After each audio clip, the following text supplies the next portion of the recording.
In this video, I'm going to show you how to organize email conversations in Pipedrive.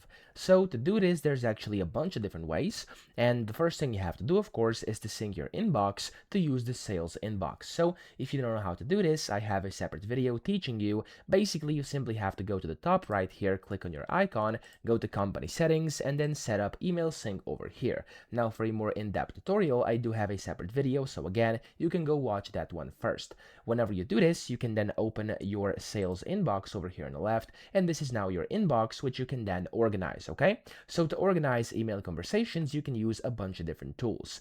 The first one here is going to be to basically link your emails to different deals.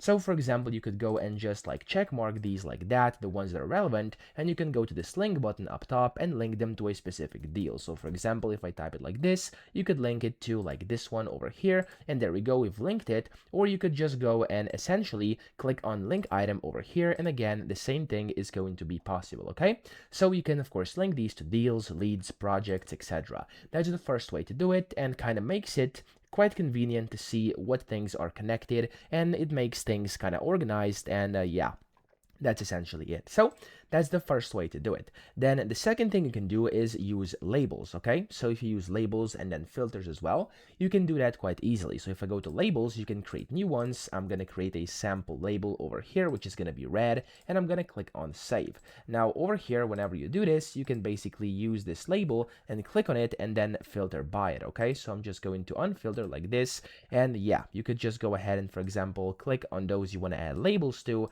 add labels, and there we go. Labels are going to get added just like this, as you can see over here, and you can then essentially see what labels are on what. So you can click on the label and it's going to get applied, okay?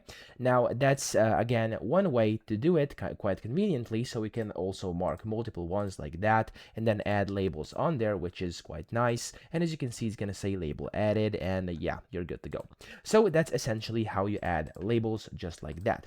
Now then you also have filters, so you can use filters too. Now you can go and basically select like linked with a deal, and you can just select with a deal, not linked with a deal, linked with an open deal, shared, private, etc. There's a bunch of different things you could do. Then you have like different follow-up statuses, and then over here you could also use like bulk actions. So you could go and like highlight multiple of these emails, check them, and then you can mark them as read, unread. You can share them, again, use these functions, archive them, etc. Okay, now these are kind of the best ways to organize your email conversations. I hope this video helped you out. If it did, please subscribe to the channel and help me out as well.